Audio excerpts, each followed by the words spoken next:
Hola y bienvenidos un día más a la magia de la inversión.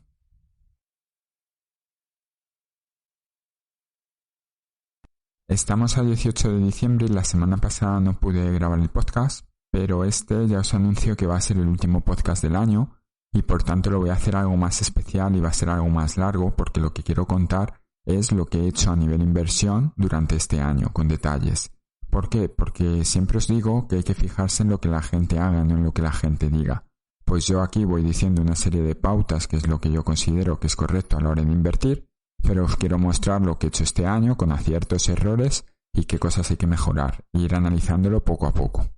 Entonces, para empezar, quiero ir viendo, pues básicamente durante todos los meses, las compras y ventas, las operaciones que fui haciendo a lo largo de este año. Pero antes de empezar con el año, pues quiero ver los últimos movimientos que hice justo a final del año pasado, que os comenté, que era la venta de varias acciones. El motivo de vender estas acciones era o bien porque pensaban que estaban en un punto muy caro, o bien porque la cuantía que tenía en ellas era muy pequeña y quería reducir la cartera para simplificarlo un poco.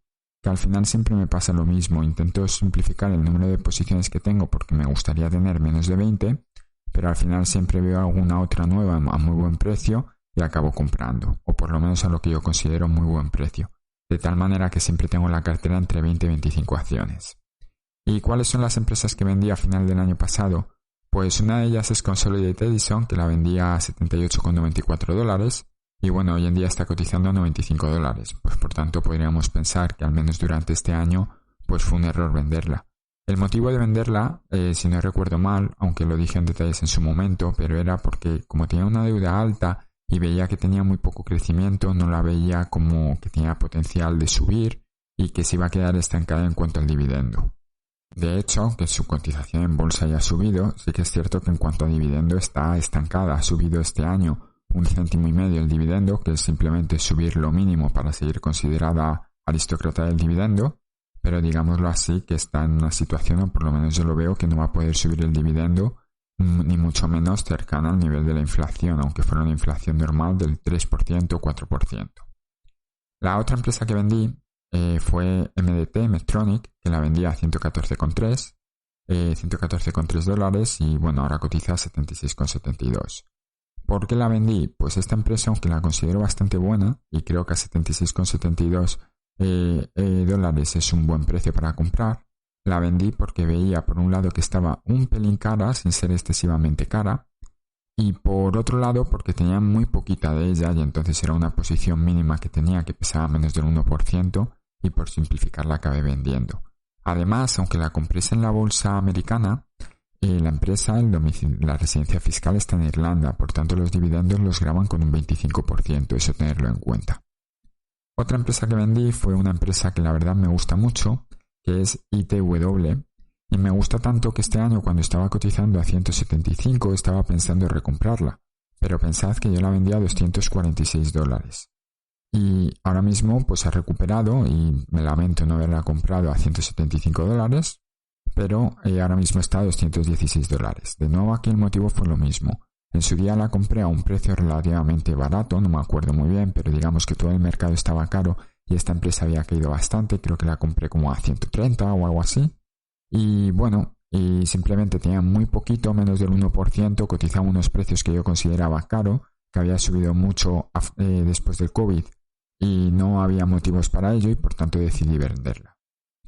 Y la siguiente empresa que vendí, la última que vendí durante finales de año fue NextEra Energy, que la vendía a $93 y bueno, ahora cotiza 84, ha recuperado, llegó a bajar más, bien, y bueno, de nuevo igual, pesaba poquito, veía que aunque más o menos va creciendo a un ritmo de en torno a un 10%, los múltiplos que se están pagando por ella son muy altos. Y luego también a principio de este año, en enero de 2022, pues vendí Exxon, que como os podéis imaginar, pues a toro pasado pues es un error, porque Exxon cotizaba a 68,79 cuando la vendí yo, y ahora está cotizando a 104 y ha llegado a cotizar más alto. Y bueno, como sabéis, durante este año las empresas de energía, sobre todo de petróleo, lo han hecho bastante bien y Exxon no ha sido una excepción. Venía de llegar a cotizar, si no recuerdo mal, en torno a $30 y bueno, pues ha recuperado, yo ya creía que había recuperado bastante, pues ha seguido recuperando bastante más. ¿Y qué hice con el dinero de estas ventas? Pues básicamente lo que comenté en el último directo que hice, donde explicaba lo que era una cartera All Weather Portfolio, con un poco de deuda, pues monté una cartera All Weather. ¿Por qué? Esto ya lo expliqué en su día. Yo esperaba que el mercado bajase. No porque fuese un genio, tampoco me esperaba que fuese a bajar tanto, que hubiera habido una guerra como ha habido que puede impulsar una bajada del mercado globalizada, sino simplemente porque veníamos de un mercado muy alcista donde había muchas empresas que habían subido mucho en comparación con lo que habían subido sus ingresos. Entonces, si había que jugar a probabilidades, la probabilidad de que la bolsa bajara para mí eran más altas a principio de año de que la bolsa subiese. Esto es algo que ya comenté en su día. Y por tanto, me puse de una manera un poco más defensiva. A mí siempre me gusta estar invertido en el mercado porque me puedo equivocar y la bolsa puede subir. Y esto ya lo habréis leído mucho, pero ¿qué pasa si quitáis los 20 mejores días de bolsa de toda la historia? Que la rentabilidad que obtienes es paupérrima. Solo quitando 20 días, los 20 mejores. Pues esto es igual, a mí me gusta estar completamente invertido y dije, oye mira, si creo que va a bajar es mejor tener una posición grande que era este All Weather Portfolio más defensivo, y si la bolsa sube esto va a subir menos que la bolsa, pero voy a seguir estando dentro. Si la bolsa baja va a bajar menos, entonces cuando esto baje, como va a bajar menos, en un futuro lo venderé y recompraré acciones. El All Weather Portfolio, como también anuncié, lo acabé vendiendo en junio para comprar una serie de acciones que hablaremos luego. Y bueno, aparte de eso en enero, pues compré, y aquí vino uno de los grandes errores del año, que compré muchas empresas tecnológicas porque en ese momento pensaba que estaban baratas, porque no esperaba que algunas cayeran un 60 o un 70%. Entonces, ¿qué compré? Compré Meta a $331, Microsoft a 318, TSMC a 131, Google a lo que sería el equivalente a 133,77.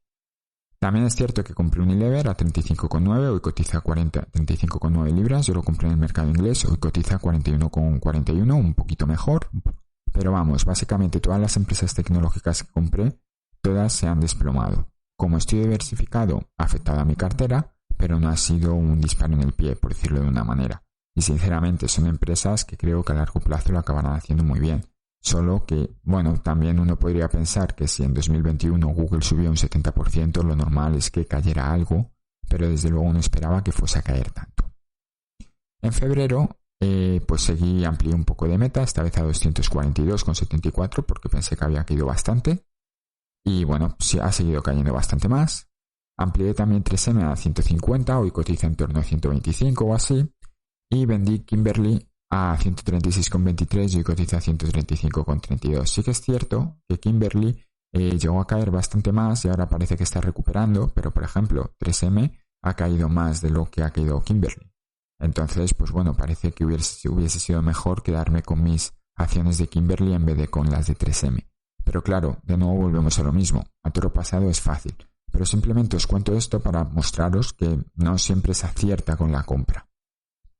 En marzo tuve la idea de vender Verizon. Es una empresa que da bastantes dividendos en mi cartera, pero era una empresa que por fundamentales veía que se estaba estancando y que a $53,81, tal y como había caído todo el mercado en ese momento, ya estaba empezando a caer y Verizon no había caído, me parecía que era algo extraño que no cayese, por lo menos que no cayese algo. Desde luego no esperaba que cayese a los niveles que está ahora de $37,12, pero sí esperaba que cayese algo. Entonces, como tenía poco crecimiento, decidí venderla. Y también compré Visa, que lo compré más o menos a $197, que es más o menos pues el precio medio en el que tengo mi posición en Visa, que ya empecé en 2021. No sé si lo tengo 195 o algo así, más o menos. Hoy Visa cotiza ligeramente por encima, así que tampoco creo que es 210 o algo así, tampoco es que sea la compra que he conseguido duplicar la compra o algo así, pero bueno, es simplemente que ir formando cartera, porque recordad, o por lo menos lo que yo siempre digo es que vale más estar tiempo en el mercado que acertar el timing en el mercado. Abril no hice ninguna operación y mayo compré Texas Instruments a 168,43. Que es más o menos el precio al que está cotizando hoy en día.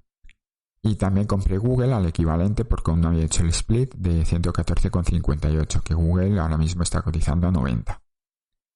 Y en junio fue cuando vendí el All Weather Portfolio. Si nos fijamos en lo que ha sido el S&P 500, pues era un momento a mitad de junio, que es cuando yo vendí, y compré otras 3 empresas que voy a hablar ahora de ellas. Era un momento en el que el S&P 500 alcanzaba mínimos del año, luego llegó a alcanzarlo un poquito más bajo en octubre, y bueno, empezaba el gobierno americano ya a subir tipos de interés, también lo reflejaba así Interactive Brokers, y por tanto, como yo tenía parte de deuda, usé el dinero del all-weather portfolio, que había caído menos que el mercado en general, por tanto ahí mi estrategia funcionó, sirvió para amortiguar la caída.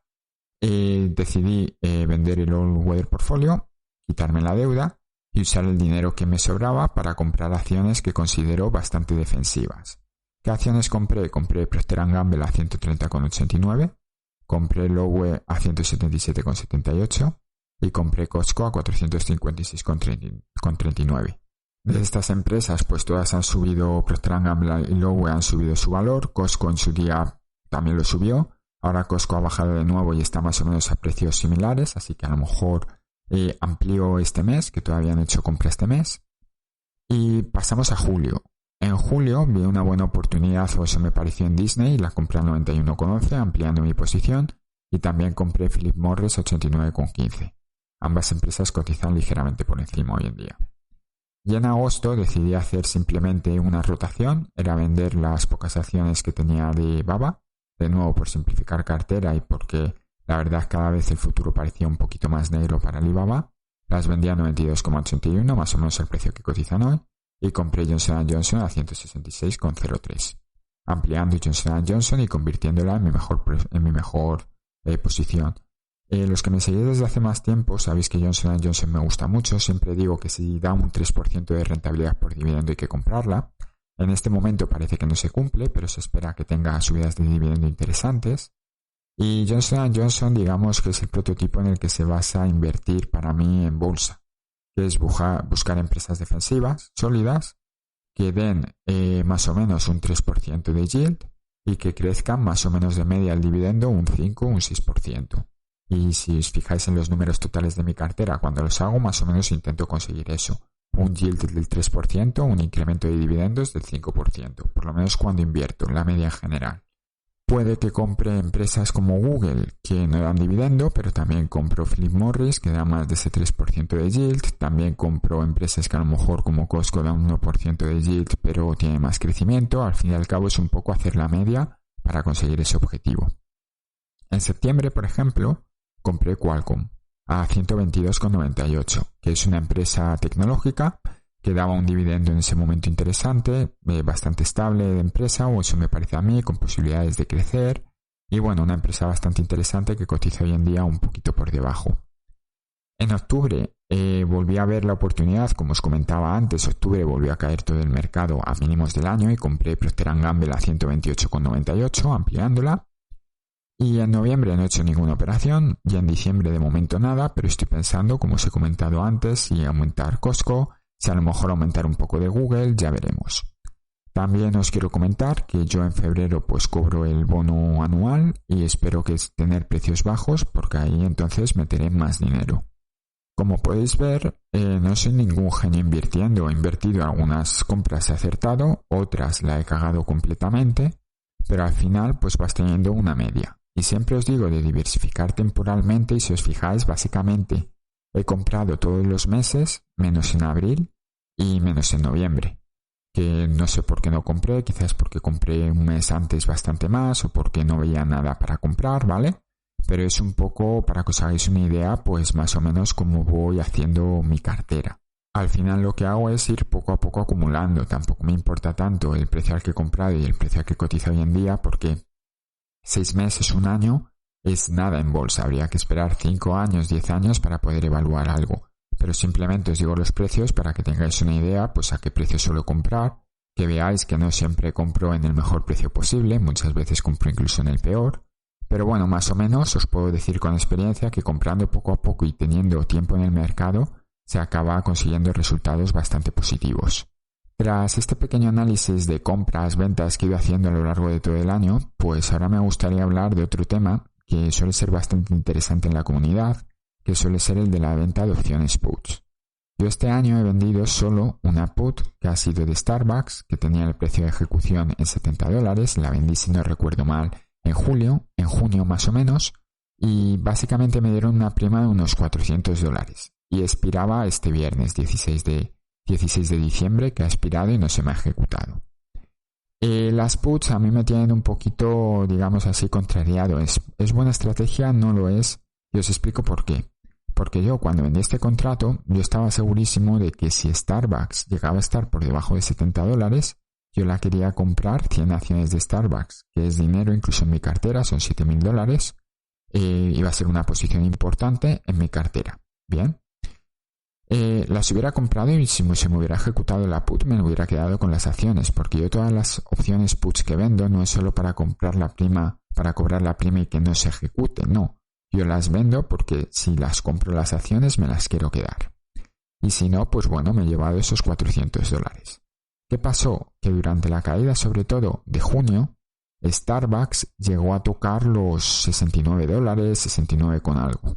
Yo estaba cruzando los dedos para que se me ejecutaran, porque quería las acciones. Lo que pasa que no podía comprarlas con deudas, porque claro, imaginaros que compro 50 acciones de Starbucks a ese precio por mi cuenta y luego se me ejecuta el contrato.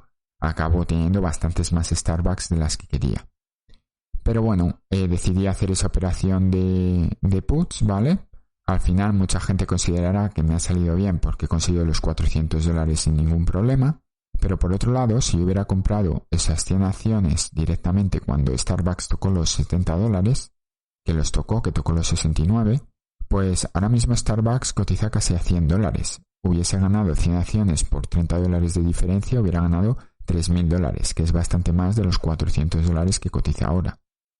Entonces esas son las cosas que pasan y por lo que no me gusta tanto las opciones puts. Por un lado, porque te puede limitar las posibilidades de endeudarte en el sentido de tengo el contrato vendido, pues si no se me ejecuta al final nunca acabas comprando y te pierdes la subida que pueda tener, porque si no se ejecuta es porque ha subido.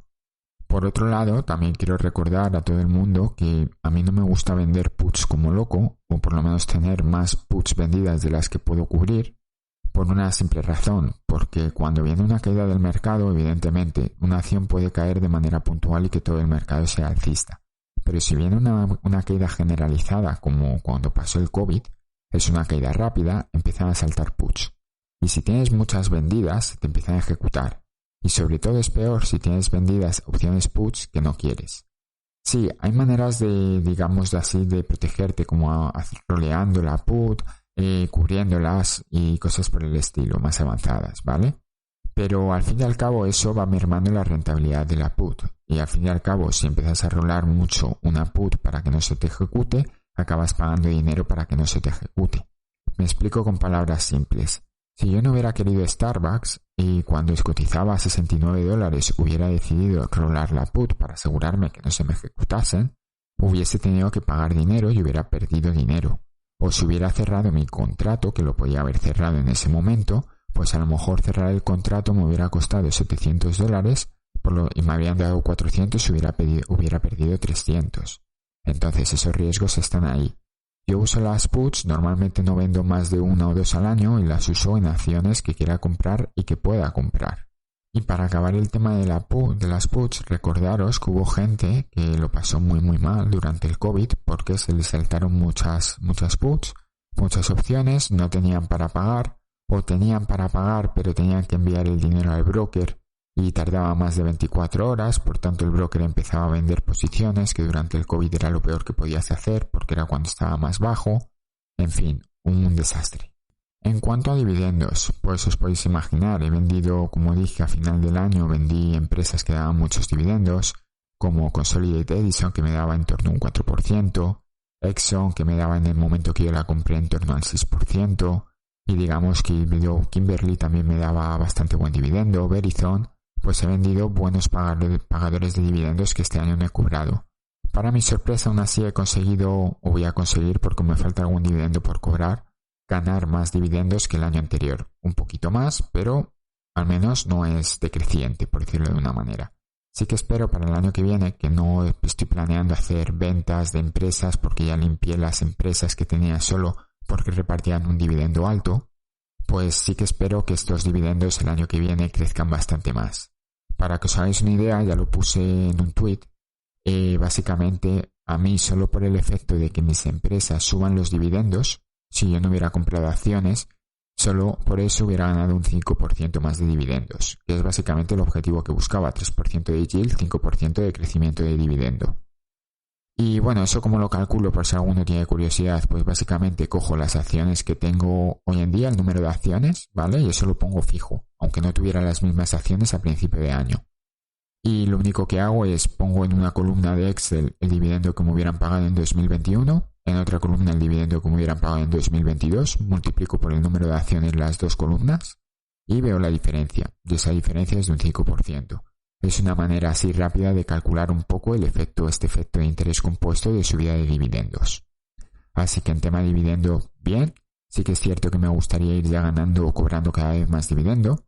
Sé que a muchas personas les puede parecer que fiscalmente a lo mejor no es interesante, pero por lo menos a mí me da bastante tranquilidad. Y sí que es cierto que no quiero cobrar mucho más dividendo de mis gastos, sobre todo cuando, digamos así, deje de trabajar, pero sí que quiero que por lo menos me cubran mis gastos. En general, solo por lanzar una pullita, la mayoría de la gente que dice que los dividendos fiscalmente no son interesantes comparado con fondos, suele ser gente que invierte en fondos y que luego además invierte o quiere invertir en inmobiliario. Y en inmobiliario también pagas impuestos, aparte de lo que pagas por la renta del alquiler, tienes que pagar el IBI y otra serie de cosas que, bueno, que ahí sí pagas impuestos y la gente no se vuelve loca. En mi caso personal, por el país en el que resido, yo de impuestos pago un 15%, pero si vendiera participaciones en un fondo o traspasara a un fondo, pagaría también un 15%, así que en mi caso no hay mucha diferencia. Podría haber diferencia entre si no sacar el dinero y lo dejar en un fondo de acumulación, ¿vale? Pero tampoco porque el fondo, si tiene acciones que reparten dividendos, también tiene que pagar esos dividendos, los impuestos por esos dividendos. Y bueno, llegamos quizás a la parte que más de uno está esperando, que es, bueno, ya, mucho hablar, pero tu cartera, ¿qué tal lo ha hecho este año? Pues ahora mismo, a datos actuales, ¿vale? No sabemos cómo va a acabar el año, pero tiene un menos 5% en lo que va del año. Y enfrente tiene el SP500, el Total Return, ¿vale? Para tener en cuenta dividendos, que está en un menos 18%, y el Nasdaq, que está en un 31%, en un menos 31%. O sea, bastante bien, ¿vale? Seguramente alguno se pueda preguntar, oye, pero esto realmente es por la divisa, porque el dólar euro, tú tienes la mayoría de tus acciones en dólares, haces las cuentas en euros, comparas con el SP500 en dólares, pues es como te está beneficiando el cambio euro-dólar. Sí, pero menos de lo que te crees. ¿Por qué digo esto? Porque a mí, por ejemplo, el año pasado el cambio me perjudicó. Y esto es algo que siempre va a estar ahí. Yo hago mis cuentas en euros porque al fin y al cabo soy español y mi moneda es el euro. Pero sí que es cierto que habría que mirarlo todo en dólares, dólar versus dólar, euro versus euro, lo cual también es difícil porque tengo empresas en libras, empresas en euros.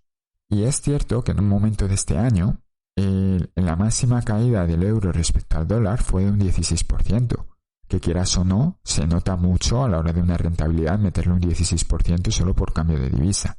Pero ahora mismo, si comparamos la caída del euro respecto al dólar en lo que va de año desde el principio, porque al principio del año el euro se revalorizó, por eso ha venido esa caída también tan grande, el euro respecto al dólar está cayendo solo un 6%. O sea, sí, podemos restar un 6% a mi rentabilidad, que no es así, sería más bien un 5, incluso un 4% por el cambio de divisa, y que a lo mejor, digamos, en vez de un menos 5, si fuera un menos 10, aún así seguiría mejor que el SP500 y que el Nasdaq. Pero bueno, está ahí. Y también otros años es en sentido contrario. O sea, que la divisa ha ayudado, pero digámoslo así, no ha salvado el culo a nadie. Quien lo haya hecho muy mal, un 5%, si estás teniendo un menos 40%, no te sigues teniendo un 35% de caída y no suele ser bueno.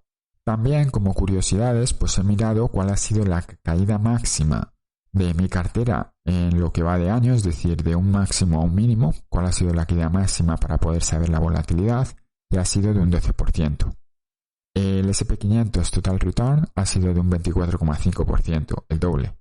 Y el Nasdaq, que es más volátil, ha sido de un 34,40%. ¿Por qué pongo el Nasdaq? Porque yo tengo bastantes empresas tecnológicas. Fijaros que a principio de año hice compras muy malas en tecnológicas. Y aún así, aún con eso, mi cartera es poco volátil por las otras acciones que tengo. lo compensa, por decirlo de una manera. La mejor empresa que he tenido en cartera de momento en lo que va de año es Lockheed Martin, y quería pararme un poquito a hablar de ella. No voy a entrar en números, sino entrar un poco en la estrategia en por qué se compra una empresa o se deja de comprar. Cuando yo compré Lockheed Martin, lo que me planteé es, vamos a ver, es una empresa o un sector que está cotizando, o por lo menos lo veo así, a un precio atractivo, un sector con historia de repartir dividendos crecientes, llega a comprarla incluso dando un 4% de rentabilidad.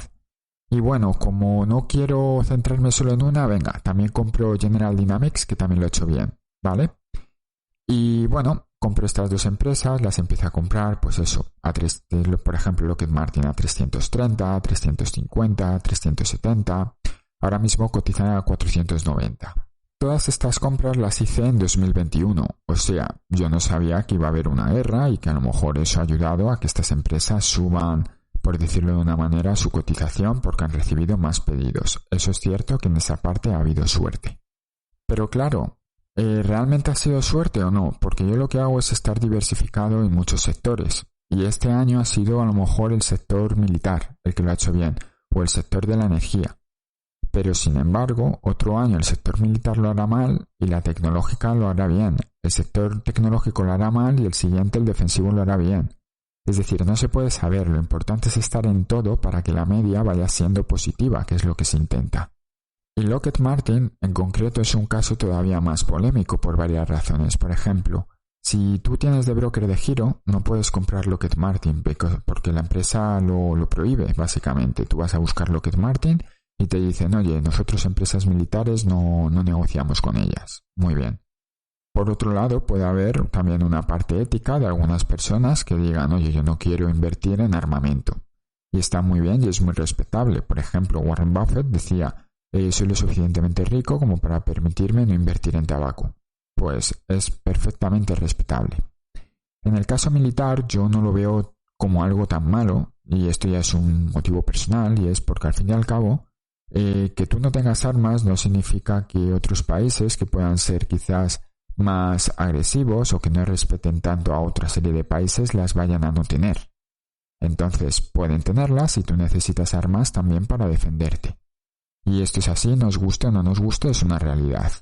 Por tanto, yo cuando invertí en Lockheed Martin no tenía ningún problema ético, porque es como lo veo, hay que tener armas. También lo que veía era que en ese momento el sector estaba un poco de bajón, que podía ser una oportunidad de compra, que era empresa estable, que es una empresa que, bueno, trabaja directamente con el gobierno americano, y mientras el gobierno americano, el país norteamericano, Estados Unidos, siga siendo el líder del mundo, pues si China invierte mucho, por ejemplo, en armamento, Estados Unidos va a invertir también porque quiere seguir teniendo el mejor ejército posible. Y esto es una realidad, entonces más o menos Lockheed Martin es una empresa que va a estar ahí. Y este año, pues con la guerra, pues muchos países europeos se han dado cuenta, oye, que tenemos que actualizar nuestro armamento, y han empezado a hacer pedidos, y por eso Lockheed Martin, pues entre otras, pues ha subido. Para ir acabando este podcast, que lo he querido hacer especial porque era el último del año y hacerlo un poquito más largo, simplemente deciros que, al fin y al cabo, cuando invertimos en bolsas hay muchas variables. Muchas variables que no podemos controlar todas y es imposible porque la economía en la bolsa no es una ciencia exacta. Depende mucho de la psicología de las personas y depende un poco, pues, no es 1 más 1, no es 2, desgraciadamente. Y para alguien que tiene una formación en ingeniería como yo, pues es un problema. Para un matemático, un físico, pues ya puede ser, vamos, un problema. Nos gustan las cosas que sean 1 más 1 igual a 2, pero en economía no pasa. Por tanto hay que ser flexible y hay que intentar saber irse adaptando. Y no hay ningún método exacto que te vaya a ofrecer automáticamente grandes rentabilidades. Hay gente que piensa que los fondos indexados son la panacea. Bueno, lo han sido bien durante los últimos 10 años. Si nos vamos a 10 años antes, pues hubiese sido un desastre, porque después de 10 años, la década perdida de 2000 a 2010, pues hubieras tenido una rentabilidad del 0% en total del S&P 500. Y sin embargo, del 2010 al 2020, ha sido 2000 incluso 2021, ha sido una maravilla los fondos indexados. Pero no sabemos dónde vamos a estar en el futuro, por tanto hay que ser flexible, irse adaptando y adaptar sobre todo la cartera a nuestros gustos. Como habéis podido ver, yo tengo una cartera que a mí me gusta que sea poco volátil, o por lo menos intentar que dentro de lo posible que no sea muy volátil, que sea muy defensiva, y que, bueno, cuando ha habido años buenos, como 2021, yo en 2021 obtuve un 18% de rentabilidad. Mucha gente obtenía un 35% de rentabilidad, incluso el S&P 500 lo obtuvo.